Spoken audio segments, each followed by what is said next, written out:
तो हेलो नमस्कार साथियों, कैसे हैं आप सब। तो चलिए हम क्लास 10 की साइंस का जो है प्रकाश के परावर्तन तथा अपवर्तन का चैप्टर लेकर आ गया हूं। तो चलिए बिना देर किए हम वीडियो को शुरू करते हैं। यदि आपको यह वीडियो अच्छा लगे तो वीडियो को लाइक और चैनल को सब्सक्राइब जरूर कर लीजिएगा। चलिए शुरू करते हैं। कह रहा है कि प्रकाश क्या है, तो एक कह रहा है एक पदार्थ, एक ऊर्जा, एक गैस या एक तरंग। तो इसका राइट आंसर जो ऑप्शन नंबर बी यानी प्रकाश एक ऊर्जा है यानी एक एनर्जी है।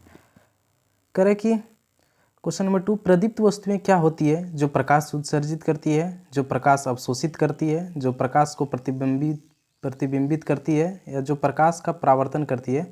तो प्रदीप्त वस्तुएं वे कहलाती है जो प्रकाश को उत्सर्जित करती है, यानी ऑप्शन नंबर इसका ए बिल्कुल राइट आंसर हो जाएगा। क्वेश्चन नंबर 3 कह रहा है कि अपसारिक किरण पुंज क्या होती है, यानी जो है अपसारिक किरण पुंज क्या या किसे कहते हैं। तो कह रहा है ए जब प्रकाश की किरणें समानांतर होती है, जब प्रकाश की किरणें एक बिंदु पर मिलती है, जब प्रकाश की किरणें फैल जाती है या जब प्रकाश की किरणें सीधी होती है। तो प्रकाश अपसारिक किरण पुंज जो है उसे कहते हैं जब प्रकाश की किरणें फैलती जाती है। क्वेश्चन नंबर 4 कह रहा है कि पारदर्शी पदार्थ क्या होते हैं जो प्रकाश को रोकते हैं, जो प्रकाश को अवशोषित करते हैं, जिनसे प्रकाश आसानी से गुजरता है या जो प्रकाश को परावर्तित करते हैं। तो पारदर्शी वस्तुएं वे होती है जिनसे प्रकाश आसानी से गुजरता है। तो इसका right answer option number C हो जाएगा। अगले क्वेश्चन की ओर बढ़ते हैं। अगला क्वेश्चन कर रहा है समानांतर किरण पुंज किसे कहते हैं, यानी समांतर किरण पुंज जो होती है वो किसे कहते हैं। जब किरणें फैलती है, जब किरणों एक बिंदु पर मिलती है, जब किरणें समांतर होती है, जब किरणें सीधी होती है। तो इसका राइट आंसर जो ऑप्शन नंबर सी यानी जब किरणें समांतर होती है। अगला क्वेश्चन की ओर बढ़ते हैं। क्वेश्चन नंबर 6 कर रहा है परावर्तन कोण क्या होता है। आपतित किरण और परावर्तित किरण के बीच का कोण, आपतन कोण बिंदु और परावर्तन कोण के बीच का कोण, आपतित किरण और आपतन बिंदु के बीच का कोण, आपतित किरण और अभिलंब के बीच का कोण। तो इसका राइट आंसर हो जाएगा ऑप्शन नंबर ए यानी आपतित किरण और, तो इसका राइट आंसर हो जाएगा ऑप्शन ए नंबर ए यानी आपतित किरण और परावर्तित किरण के बीच का कोण। क्वेश्चन नंबर 7 कह रहा है कि आपतन बिंदु क्या है। तो एक कह रहा है जहाँ परावर्तित किरण सतह पर आती है, जहाँ आपतित किरण सतह से टकराती है, जहाँ आपतित किरण परावर्तित होती है या जहाँ आपतित किरण को रोका जाता है। तो इसका राइट आंसर हो जाएगा ऑप्शन नंबर बी यानी जहाँ आपतित किरण सतह से टकराती है। चलिए अगले क्वेश्चन की ओर बढ़ते हैं। अगला क्वेश्चन कह रहा है समतल दर्पण द्वारा बनाए गए प्रतिबिंब की विशेषताएं क्या है, यानी समतल दर्पण पर जो है वो प्रतिबिंब कैसा बनता है। तो कह रहा है उल्टा प्रतिबिंब उल्टा होता है, प्रतिबिंब वस्तु के आकार से छोटा होता है, प्रतिबिंब वस्तु के आकार के बराबर होता है या प्रतिबिंब दर्पण के पीछे नहीं बनता है। तो इसका राइट आंसर है ऑप्शन नंबर सी यानी प्रतिबिंब वस्तु के आकार के बराबर होता है। क्वेश्चन नंबर 9 कह रहा है उत्तल दर्पण का फोकस क्या होता है। दर्पण का ध्रुव, दर्पण के वक्रता केंद्र पर स्थित बिंदु, मुख्य अक्ष पर वह बिंदु जहाँ से किरणें आती है या मुख्य अक्ष पर वह बिंदु जहाँ से किरणें परावर्तित होती है। तो इसका राइट आंसर हो जाएगा ऑप्शन नंबर सी यानी मुख्य अक्ष पर वह बिंदु जहाँ से किरणें आती है।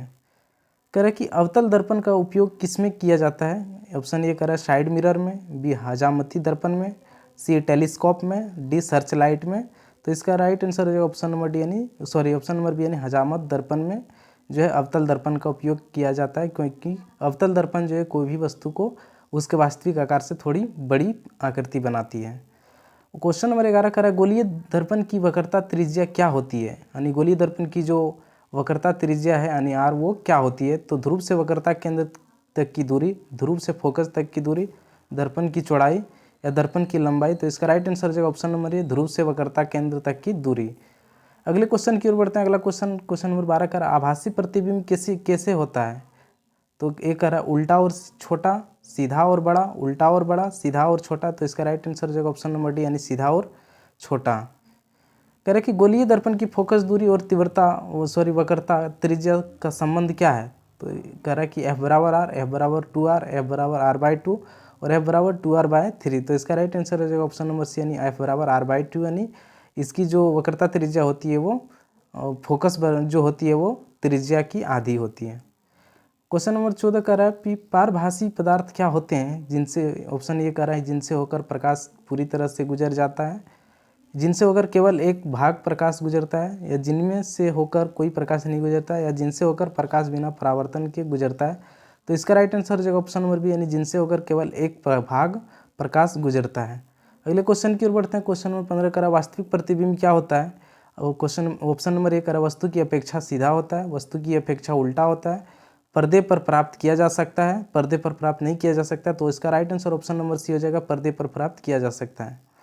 चलिए अगले क्वेश्चन की ओर बढ़ते हैं। क्वेश्चन नंबर 16 कह रहा है कि यदि एक दर्पण की फोकस दूरी 20 सेंटीमीटर है तो वह दर्पण किस प्रकार का होगा। तो ऑप्शन ए कह रहा है कि उत्तल, बी अवतल, सी समतल और डी गोलीय। तो इसका राइट आंसर हो जाएगा ऑप्शन नंबर ए यानी उत्तल। अगला क्वेश्चन कह रहा है कि अवतल दर्पण के फोकस की स्थिति क्या होती है। ए वस्तु से दूर, वस्तु के पास, मुख्य अक्ष पर स्थित, दर्पण के सामने। तो इसका राइट आंसर हो जाएगा ऑप्शन नंबर सी यानी मुख्य अक्ष पर स्थित। अगला क्वेश्चन कह रहा है कि समतल दर्पण की फोकस दूरी क्या होती है। ए धनात्मक, बी ऋणात्मक, सी अनंत, डी शून्य। तो इसका राइट आंसर हो जाएगा ऑप्शन नंबर सी यानी समतल दर्पण की फोकस दूरी जो है वो अनंत होती है, यानी ऑप्शन सी इसका राइट आंसर हो जाएगा। क्वेश्चन नंबर 19 कह रहा है उत्तल दर्पण से किस प्रकार का प्रतिबिंब प्राप्त होता है। वास्तविक और उल्टा, आभासी और उल्टा, वास्तविक और सीधा, आभासी और सीधा। तो इसका राइट आंसर जो ऑप्शन नंबर बी यानी आभासी और उल्टा। उत्तल दर्पण से जो है आभासी और उल्टा प्रतिबिंब प्राप्त होता है। क्वेश्चन नंबर 20 की ओर बढ़ते हैं। क्वेश्चन नंबर 20 कहता है कि प्रकाश की किरणों के पथ को दर्शाने वाले चित्र को क्या कहते हैं।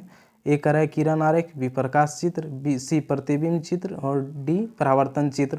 तो इसका राइट आंसर हो जाएगा ऑप्शन नंबर ए यानी किरण आरेख। प्रकाश की किरणों को पथ को दर्शाने वाले चित्र को किरण आरेख कहते हैं। तो दोस्तों आज का हम क्लास यहीं तक रखते हैं। अगले वीडियो में जो है हम फिर मिलेंगे। तब तक के लिए धन्यवाद। जय हिंद।